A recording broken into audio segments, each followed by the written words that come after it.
Olá pessoal, estamos aqui com mais um momento do Plataforma do Reino. Tem sido bastante corrido essas minhas últimas semanas, esses meus últimos meses, então infelizmente não tem dado para eu gravar sempre, mas eu espero que a partir de agora isso dê uma normalizada e eu quero começar a conversar com vocês um pouco a respeito de alguns assuntos, alguns temas bíblicos relacionados à nossa nova natureza. E eu quero começar conversando um pouco a respeito de um dos textos mais, talvez, confusos, eu não diria necessariamente polêmicos, mas talvez um dos textos mais confusos que nós temos no Novo Testamento, na carta aos Romanos, que é Romanos capítulo 7. Há muita discussão sobre quem é o homem de Romanos 7, a respeito de quem o apóstolo Paulo está falando quando ele fala que nós estamos vendidos ou que ele está vendido ao pecado e etc. Ele está se referindo primeiramente a ele pessoalmente ou ele está se usando como exemplo com relação à situação da humanidade? E se ele está falando dele, ele está falando dele no que diz respeito ao momento presente da sua vida ou ele está falando a respeito de algum outro ponto na sua vida? Eu quero começar dizendo que, antes de mais nada, eu respeito profundamente os comentaristas bíblicos e os meus irmãos em Cristo que têm um ponto de vista diferente daquele que eu vou apresentar aqui, ok? Mas eu gostaria de tentar mostrar para vocês que o apóstolo Paulo ele não está se referindo à situação presente da vida dele quando ele fala em Romanos capítulo 7. Ele não está fazendo uma defesa de que quando nós somos alcançados pelo poder do Evangelho, nós continuamos sendo reféns da realidade do pecado na nossa vida. E por que eu digo isso?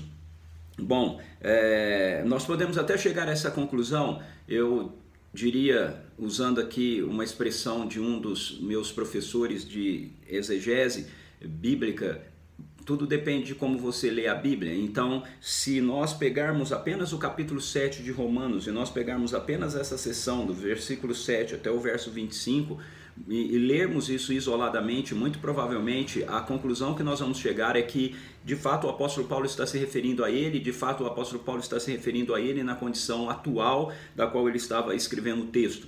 Mas veja, vamos tentar, ou vamos procurar colocar esse texto dentro do contexto do que o apóstolo Paulo está falando. Se você colocar o texto dentro do contexto de Romanos, você vai ver que esse argumento, por mais que ele seja defendido por muitos homens tementes a Deus, sérios, grandes exegetas, grandes professores da Bíblia, na minha opinião, não é algo que se mantém. Por quê? Vamos olhar, Romanos capítulo 5. Primeiro nós temos que entender um pouco o contexto geral, ok? Daquilo que Paulo está tratando em Romanos. Paulo está apresentando para a gente a perspectiva dele do Evangelho. Ele diz que o Evangelho é o poder de Deus para a salvação de todo aquele que crê. Então, que Evangelho é esse? Aí ele vai descrever, então, durante toda a carta dele aos Romanos, o Evangelho que ele tem pregado, ok? Então, até o capítulo 4, o apóstolo Paulo ele vem apresentando para a gente a situação do ser humano mediante a realidade da rebelião, mediante a realidade da queda, como o ser humano por si só ele não pode resolver isso e como Deus então resolve isso mediante a sua ação graciosa e de exclusividade da parte dele em nosso favor, e que isso essa obra dele em nosso favor é apropriada por nós através da fé que nós temos naquilo que ele realizou por nós em Cristo Jesus. Então nós chegamos no capítulo 5 e no capítulo 5 Paulo começa dizendo assim: portanto, havendo sido justificados pela fé, temos paz com Deus por meio de nosso Senhor Jesus Cristo, por intermédio de quem obtivemos pleno acesso pela fé a essa graça, na qual agora estamos firmados e nos gloriamos na confiança plena da glória de Deus.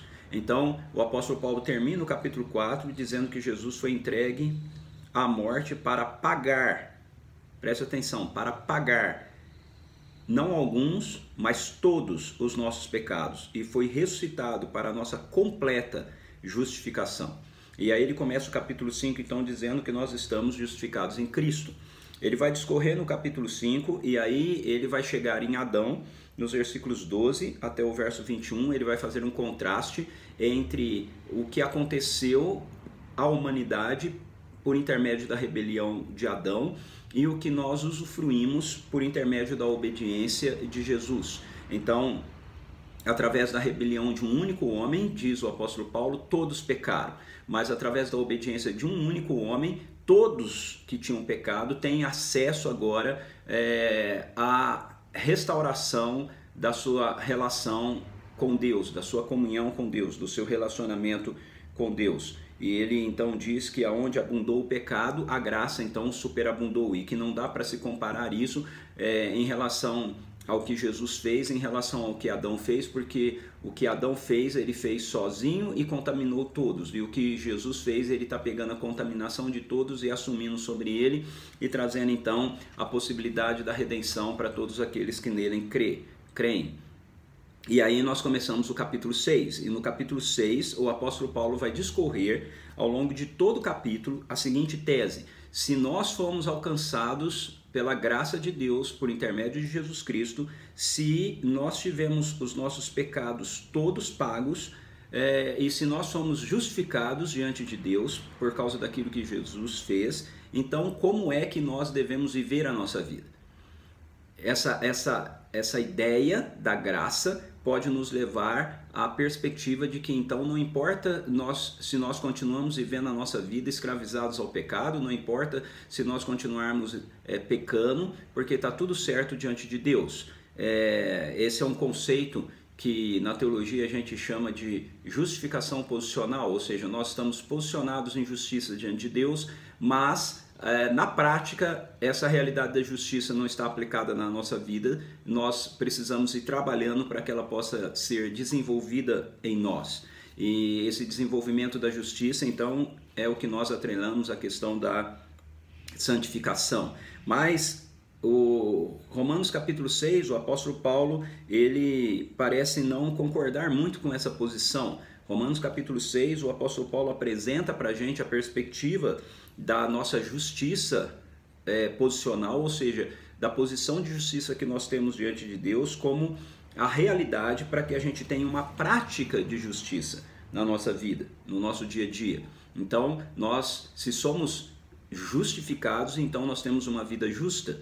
Não há como ser justificado sem ter uma vida justa. Se nós somos justificados agora, nós temos poder para que a gente possa viver uma vida de justiça, porque nós não estamos mais escravos do pecado, nós não somos mais escravos do pecado, ele não tem mais domínio sobre a nossa vida.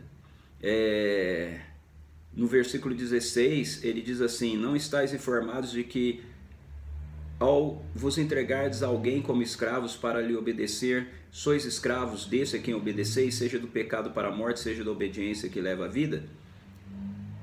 Todavia, verso 17, graças a Deus, porquanto embora havendo sido escravos do pecado, obedeceis de coração à forma do ensino que fosse submetidos. E olha o verso 18, vós fostes libertos do pecado e vos tornastes escravos da justiça. Então o apóstolo Paulo deixa claro que a obra de Jesus na cruz realmente nos libertou do pecado, e agora nós não somos mais escravos do pecado, nós somos escravos da justiça. E aí então ele vai discorrer um pouco mais a respeito disso, mostrando que a partir de agora então a gente deve apresentar os membros do nosso corpo como escravos da justiça para a santificação, assim como anteriormente nós apresentávamos os membros do nosso corpo para o pecado, para a maldade. Então veja, de acordo com o capítulo 6, se a gente lê o capítulo 7 de acordo com o capítulo 6, a gente já começa a ter inconsistência. Como é que o apóstolo Paulo diz no capítulo 6 que agora nós temos condições de pegar os membros do nosso corpo e oferecer para a justiça em santificação, e no verso E no capítulo 7 ele vai dizer que ele não consegue fazer isso, que com o seu espírito ele é obediente à lei de Deus, mas com a sua carne, o seu corpo, ou seja, com os membros do seu corpo, ele continua escravo do pecado. Há uma inconsistência aqui, uma incoerência aqui, quando você coloca o capítulo 6 e o capítulo 7 lado a lado. Então, Paulo não pode estar falando no capítulo 7 a respeito de uma postura que ele acha que é comum na vida dele, uma vez que no capítulo 6 ele está dizendo que essa é uma postura que os coríntios não devem ter mais, que os romanos não devem ter mais na vida deles. Então, depois que ele expõe essa questão no capítulo 6, mostrando pra gente que nós não somos mais escravos do pecado, porque o que nos tornava escravo do pecado era a lei, e ele vai discorrer isso no capítulo 7. Então o capítulo 7 começa com Paulo falando a respeito da lei. O que a gente precisa entender, na minha opinião, para que a gente possa compreender de fato aquilo que o apóstolo Paulo está nos apresentando no capítulo 7, é do que é que Paulo está tratando. Então, o que o apóstolo Paulo quer tratar no capítulo 7 de Romanos é que nós fomos libertos do pecado, e o que nos mantinha escravos ao pecado, conscientes da escravidão ao pecado, era a lei. E uma vez que Jesus Cristo cumpriu a lei e que nós não estamos mais presos à lei, mas nós estamos agora presos à graça, então nós não precisamos mais nos submeter ao método da lei para que a gente viva a nossa vida com Deus a partir do momento que Jesus Cristo passou a governar e reinar em nós. Nós devemos viver de acordo com a lei de Cristo, a lei da graça, o poder do Espírito de Deus que está habitando em nós e operando através de nós. No capítulo 7, na primeira parte do capítulo 7, ele vai então trazer uma ilustração sobre isso. Ele vai fazer uma analogia sobre isso usando a perspectiva do casamento. Ele diz assim: caros irmãos, falo convosco como conhecedores da lei. Então veja, ele vai estar falando com pessoas que têm conhecimento da lei. Que conhecimento da lei? Que sabem como, através da lei, você deveria tentar ter um relacionamento com Deus e você não conseguia ter. Aí ele diz assim: acaso não sabeis que a lei tem autoridade sobre uma pessoa apenas enquanto ela vive? Por que ele diz isso? Ele diz isso porque no capítulo 6 ele insiste várias vezes que nós morremos em Cristo. Então, nós tínhamos um casamento anterior, o nosso casamento anterior era com a lei, mas a lei não tem mais poder sobre nós. Por quê? Porque nós morremos. A lei só tem poder enquanto a pessoa está viva. A partir do momento que a pessoa está morta, a lei não tem mais poder sobre ela. Então ele usa esse exemplo com relação ao casamento para mostrar para a gente que nós não temos mais nenhum tipo de relacionamento com Deus a partir da proposta da lei, a partir do acordo da lei, ou seja, de como a antiga aliança nos levava a nos relacionarmos com Deus. No verso 4 do capítulo 7 ele diz assim: assim também vós, meus irmãos, morrestes quanto à lei, mediante o corpo de Cristo, para pertencerdes a outro, aquele que ressuscitou dentre os mortos, a fim de que frutifiquemos para Deus. Então, nós não pertencemos mais à lei, no sentido, ele não está dizendo que a lei de Deus não seja importante para a gente, ele está dizendo que nós não pertencemos mais à lei, no sentido da lei determinar a dinâmica de como nós nos relacionamos com Deus. A antiga aliança, você precisava se esforçar para tentar guardar a lei, para tentar fazer aquilo que a lei apontava para você como correto, como justo, a fim então de que você fosse aprovado por Deus e aceito por Deus. Mas a lei só servia para mostrar que você não conseguia fazer isso. Por quê? Porque o intento da lei é gerar no ser humano a expectativa por um redentor, a expectativa por um salvador. No verso 5 ele diz assim: pois quando éramos dominados pela natureza pecaminosa, veja, passado, quando éramos dominados pela natureza pecaminosa. Então, não vai ter nenhum sentido nós acharmos que o apóstolo Paulo, um pouco mais abaixo, vai estar dizendo a respeito da situação atual dele, de que ele continuava sendo dominado pelo pecado, ele continuava sendo escravo do pecado. Porque ele acabou de dizer aqui, no passado, quando éramos dominados pela natureza pecaminosa, as paixões dos pecados, instigadas pela própria lei, agiam livremente em nosso corpo, de maneira que dávamos frutos para a morte. Então veja, Paulo está falando a respeito de uma situação que está presente na vida humana quando, inclusive de pessoas que temem a Deus, quando nós estamos dependendo da dinâmica da lei para nos relacionarmos com Deus. Então, quando dependemos da dinâmica da lei para nos relacionarmos com Deus, nós percebemos que, na verdade, nós não conseguimos nos relacionar porque nós estamos sendo dominados pela nossa natureza pecaminosa. E quando nós somos dominados pela nossa natureza pecaminosa, por causa das paixões do pecado, que são instigadas pela própria lei, nós não conseguimos agir contrário à lei. É isso que ele está falando. Mas veja só no verso 6, então, como ele conclui isso. Mas agora fomos libertos da lei. Nós somos libertos da lei, havendo morrido para aquilo que nos aprisionava. Então, o que nos aprisionava? A lei nos aprisionava ao pecado. Por quê? Porque ela dizia o que nós deveríamos fazer. Com o nosso coração, nosso espírito, nós queremos fazer aquilo, mas nós não temos poder para fazer aquilo. Quando nós desejamos fazer aquilo, nós percebemos que, na verdade, existe uma outra força, um outro poder habitando em nós que nos leva a fazer algo diferente. Mas por quê? Porque nós estamos dependendo da dinâmica da lei. Porque nós estamos submissos à dinâmica da lei. É isso que Paulo está falando aqui. Quando nós estávamos sob o domínio da lei. Mas agora nós não estamos mais. Por isso, no verso 6, ele diz assim: havendo morrido para aquilo que nos aprisionava, para servirmos de acordo com a nova ministração do Espírito, e não conforme a velha forma da lei escrita.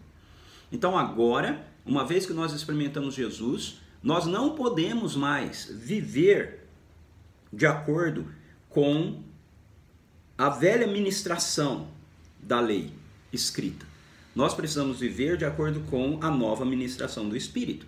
O que e como é a velha ministração da lei escrita? Como é viver, tentar viver para Deus, tentar agradar a Deus na velha ministração da lei escrita? Aí Paulo, a partir do verso 7 até o verso 25, vai nos dar um exemplo disso, se colocando como modelo.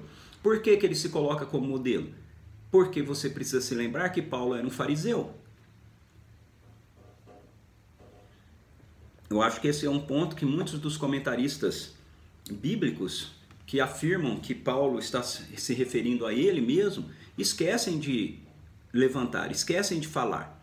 Veja, por que Paulo descreve tão bem essa situação de você tentar viver a sua vida a partir da ministração da lei? Porque ele tinha sido um fariseu e é assim que ele tinha tentado viver a vida dele por muito tempo. Então ele se coloca como um exemplo. O fato dos verbos estarem no presente, que é o principal argumento que os comentaristas bíblicos e professores da Bíblia usam para querem argumentar que Paulo está falando da condição presente dele, é essa, porque ele está usando o verbo no presente, é um argumento muito fraco. Por quê? Porque Paulo está se colocando como um exemplo. Então ele está dando um exemplo, falando dele no presente, mas ele não está falando da realidade que ele está vivendo agora. Ele está falando da realidade, que essa seria a realidade que ele vive se ele está dependente da lei. Mas a questão é que ele não está mais dependente da lei. Ele termina o verso 6 dizendo isso, que nós não devemos mais que nós devemos servir de acordo com a nova ministração do Espírito e não devemos mais servir conforme a velha forma da lei escrita. Então, como é servir conforme a velha forma da lei escrita? A partir do verso 7 ele vai descrever isso para a gente. Ele vai dizer que tentar servir a partir da velha forma escrita é você continuar tentando praticar a sua vida para obedecer a Deus baseado na sua confiança na lei. E que se você faz isso, se ele faz isso, se ele vive a vida dele baseado na confiança que ele tem na lei, de praticar a lei, ele vai perceber, ele vai continuar percebendo que isso não é possível. Então Paulo está descrevendo aqui uma situação, se colocando sim como um modelo, ele está usando sim os verbos no presente, mas ele não está usando os verbos no presente para dizer que essa é a situação dele. Ele está usando os versos no presente apenas porque ele está se colocando como um exemplo disso. Como uma pessoa que está vivendo de acordo com a velha forma da lei escrita. Agora a pergunta é, Paulo continua vivendo de acordo com a velha forma da lei escrita? Depois que ele encontrou Jesus? Não, porque ele descreve isso tão bem. Porque essa era a forma dele procurar viver. Em Filipenses, no capítulo 3, ele diz que quanto à lei, ele era fariseu, e quanto à lei, ele era irrepreensível. Então veja, ele se reconhece como uma pessoa que se esforçava para ser irrepreensível no que diz respeito a tudo aquilo que era o critério da lei para a vida dele. E não obstante ao fato dele tentar viver de acordo com, de uma forma irrepreensível com tudo aquilo que estava no coração e na mente dele quanto à lei, ele sempre se deparava com o fato de que ele não conseguia viver dessa maneira. Ele sempre estava indo contra a lei, ele estava sempre indo contra aquilo que o coração dele desejava fazer para Deus, uma vez que ele conhecia a lei. Então isso era desesperador para o apóstolo Paulo e era desesperador para qualquer pessoa que tente viver a vida baseado na velha forma da lei escrita, vai se deparar com essa mesma perspectiva, vai se deparar com esse fato de que o pecado habita nela, vai se deparar com esse fato de que a lei é boa, mas ele não consegue admitir, não consegue fazer aquilo que ele quer, porque o pecado habita em mim. Ele vai dizer que por causa da sua carne, nele não reside bem algum, mas todas essas afirmações são feitas, por quê? Porque a lei é o elemento do qual você está dependendo, porque você está escravo da realidade do pecado. Mas veja, no capítulo 6, o apóstolo Paulo diz que essa não é mais a nossa condição. Ele diz que nós somos libertos. Verso 18, vós fostes libertos do pecado, vos tornastes escravos da justiça.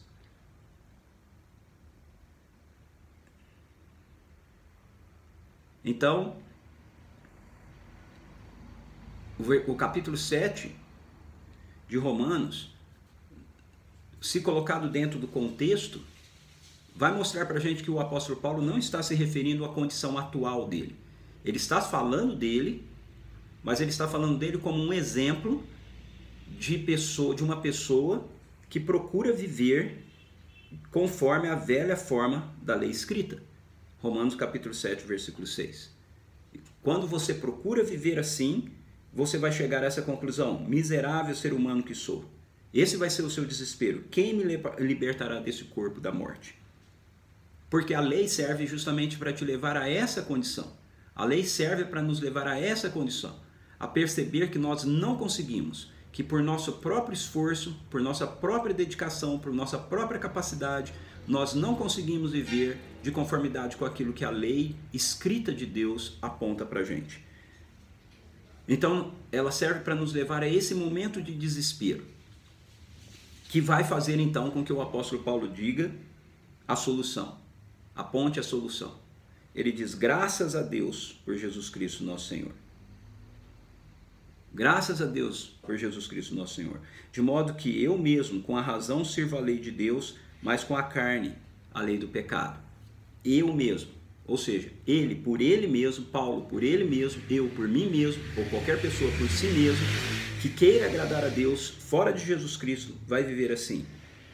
Quanto à razão, a gente vai servir a lei de Deus. Mas quanto à carne, a gente vai perceber que a gente ainda está preso à lei do pecado. Quem que pode resolver isso? Graças a Deus por Jesus Cristo. Jesus é o único que pode resolver isso. E Jesus resolveu isso. E quando Jesus resolve isso, então, vamos voltar ao verso 4. Assim também vós, meus irmãos, morrestes quanto à lei mediante o corpo de Cristo, para pertencerdes a outro, aquele que ressuscitou dentre os mortos, a fim de que frutifiquemos para Deus. Então agora eu estou em Cristo Jesus, eu não estou mais na lei. Agora essa crise foi desfeita. E é o que ele vai falar para a gente então, entrando no capítulo 8. Veja, de novo, se você colocar o capítulo 7 dentro do contexto, você não tem como chegar a essa conclusão de que Paulo estava se referindo a uma condição atual dele. Você vai ver que Paulo está se usando como um exemplo de uma realidade de vida que era vivida ou que é vivida na dependência da lei. Mas agora ele tem Cristo Jesus. Essa é a conclusão dele. A conclusão não está dentro do capítulo 7, a conclusão está dentro do capítulo 8. Então no capítulo 8 ele diz, portanto, agora não há nenhuma condenação para os que estão em Cristo Jesus. Não para os que estão na lei. Paulo não está mais na lei. Romanos 7 é a condição de um homem que está na lei. Paulo agora está em Cristo Jesus. E ele vai dizer, porque a lei do Espírito da vida em Cristo Jesus te livrou da lei do pecado e da morte. Veja, há uma incoerência aqui. Como é que ele pode dizer que ele está na lei do pecado se Cristo Jesus o libertou da lei do pecado e da morte, no verso 8? Então nós não podemos fazer uma análise do capítulo 7, principalmente dos versículos 7 a 25, apenas nos detendo nesse trecho ou nessa perícope. Ela precisa ser colocada dentro do seu contexto para a gente realmente entender o que o Espírito Santo está nos revelando através do apóstolo Paulo nas Escrituras. Vamos continuar lendo o capítulo 8. Porquanto aquilo que a lei fora incapaz de realizar para estar enfraquecida pela natureza pecaminosa, o que ela foi capaz de realizar? Aquilo que ele acabou de descrever no versículo 7. Ele não conseguia realizar, por quê? Porque ele estava dependendo da lei. Ele diz, Deus o fez enviando o seu próprio Filho à semelhança do ser humano pecador, como oferta pelo pecado, e assim condenou o pecado na carne. Então aquilo que a lei não me ajuda a fazer, a lei não ajudava Paulo a fazer, que era viver de conformidade com a vontade de Cristo, com a vontade de Deus. Agora, Paulo pode fazer porque Jesus Cristo fez aquilo que a lei não podia fazer. Ele cumpriu toda a lei e agora eu estou dependendo de Jesus e por isso eu posso, através de Jesus, viver de uma maneira que a minha vida seja fruto de justiça para Deus. Verso 18 do capítulo 6 novamente. Vós fostes libertos do pecado e vos tornastes escravos da justiça. Ele continua. Para que a justa exigência da lei se cumprisse em nós. Não andamos segundo a natureza carnal, mas segundo o Espírito. Veja como, não tem como. Não tem como essa justificativa de, no capítulo 7, Paulo está falando que ele é carnal, que ele é vendido ao pecado. Ele acabou de dizer aqui, sim, essa condição do capítulo 7 era na vida dele, ou é na vida dele se ele estiver dependendo da lei. Mas ele está dizendo aqui, mostrando para a gente que ele não depende mais da lei. Ele depende daquilo que o Espírito fez. Nós não andamos mais segundo a natureza carnal, mas segundo o Espírito. Os que vivem segundo a carne têm a mente voltada para as vontades da natureza carnal. Entretanto, os que vivem de acordo com o Espírito têm a mente orientada para satisfazer o que o Espírito deseja. Pois o modo de pensar da carne é morte, mas a mentalidade do Espírito é vida e paz. Porque a mentalidade da carne é inimiga de Deus, pois não se submete à lei de Deus, nem consegue fazê-lo. É o que ele está descrevendo no versículo 7. A mentalidade da carne é aquilo que ele está descrevendo no versículo 7. Ou seja, isso era uma realidade enquanto ele não tinha Cristo, enquanto ele dependia, na verdade, de tentar agradar a Deus através do cumprimento da lei. Porque a mentalidade da carne é inimiga de Deus, pois não se submete à lei de Deus, nem consegue fazê-lo. Veja, descrição do versículo 7. Mesmo quando eu queria fazer o bem que habita em mim, o bem que eu queria fazer, isso eu não faço. É isso que ele está dizendo. Os que vivem na carne não podem agradar a Deus. Vós, contudo, não estáis debaixo do domínio da carne, mas do Espírito, se é que de fato o Espírito de Deus habita em vós. Então, o verso 7, o capítulo 7, não pode estar falando da condição atual de Paulo, porque Paulo, ele continua vivendo debaixo do domínio da carne? Depois que ele encontrou Jesus? Claro que não. Ele está falando aqui para os romanos que eles não estão mais vivendo assim, ele iria estar vivendo assim.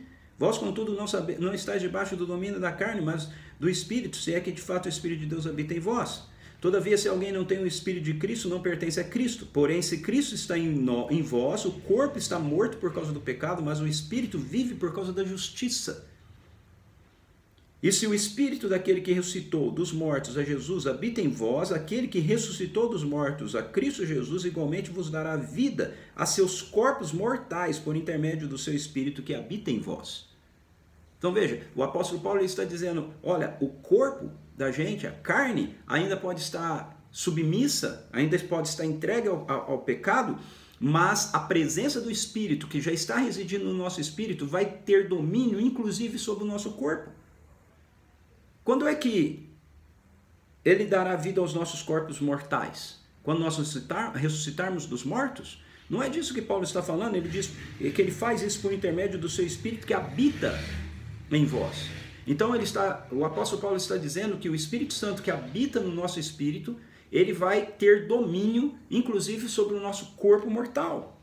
De maneira que nós não vamos mais viver nos entregando para o pecado. Isso não quer dizer que a gente não peque mais, mas isso quer dizer que o pecado não é mais uma realidade que continuamente nos domina. É uma realidade que está em nós e que nós nos inclinamos a ele. Ele é um inimigo contra o qual nós vamos combater. Portanto, irmãos, estamos em dívida não para com a natureza carnal, para andarmos submissos a ela. Novamente, veja, eu não devo mais nada ao meu velho homem. Quando Paulo usa essa expressão de natureza carnal, ele está falando da nossa antiga situação em Adão. Eu não devo mais nada a isso. Porque se viverdes de acordo com a carne, certamente morrereis. No entanto, se pelo Espírito fizerdes morrer os atos do corpo, vivereis. Veja, eu tenho poder para fazer isso. O apóstolo Paulo não estaria sendo inspirado por Deus para falar a respeito de algo que nós não podemos realizar, algo que nós não podemos fazer. Então ele diz, portanto, todos os que são guiados pelo Espírito de Deus são filhos de Deus, pois vós não recebestes um espírito que vos escravize para andardes uma vez mais atemorizados, mas recebeste o Espírito que os adota como filhos, por intermédio do qual podemos clamar Abba Pai. O próprio Espírito testemunha ao nosso Espírito que somos filhos de Deus. Se somos filhos, então também somos herdeiros, herdeiros de Deus e co-herdeiros com Cristo, se realmente participamos dos seus sofrimentos, para que, da mesma maneira, participemos da sua glória. E aí então ele vai continuar descrevendo as questões do capítulo 8. Então, resumindo, eu, com todo o respeito que devo aos irmãos queridos e mestres da Bíblia que discordem desse ponto de vista, não posso concordar com aqueles que acham que o apóstolo Paulo, em Romanos capítulo 7, está se referindo à condição atual que ele estava vivendo. Por causa dessas coisas que mostrei, por causa desse contexto geral do capítulo 7 sendo colocado dentro do contexto do capítulo 5 e 6 e do capítulo 8 de Romanos, não vejo como entender que o apóstolo Paulo está se referindo a uma luta presente na vida dele. A menção de Paulo é se usando como um exemplo de alguém que vive na condição de tentar depender da lei. Mas essa é apenas uma postura que ele está tomando como exemplo. Essa não é mais a realidade dele. Ele viveu assim. Ele era um fariseu, ele viveu tentando isso assim. E essa foi a experiência que ele teve, por isso ele pode dizer que essa é a realidade de qualquer pessoa que vive ainda dependente do sistema da lei. Mas ele afirma o tempo todo que nós fomos comprados dessa realidade, que nós estamos livres dela e que nós não vivemos mais dependentes dela, nós vivemos agora dependentes do Espírito. Portanto, eu acredito que o apóstolo Paulo está ali usando apenas um exemplo e ele está nos mostrando que nós não estamos mais vivendo essa realidade, que nós agora temos uma nova lei, uma nova forma, uma nova dinâmica de viver a nossa vida, que está baseada na presença do Espírito Santo de Deus em nós, governando, reinando plenamente no nosso espírito, e que a partir daí ele vai governando e reinando cada vez mais na nossa carne. E isso entra na perspectiva então do que nós entendemos por santificação ou santidade, e eu quero falar a respeito disso com você no nosso próximo encontro, no nosso próximo vídeo, ok? Então, por favor, comente aí o que você achou do vídeo, divulgue para os seus amigos, dê um joinha aí para que o nosso canal vá se tornando cada vez mais conhecido, e eu espero você no nosso próximo encontro. Deus abençoe a sua vida.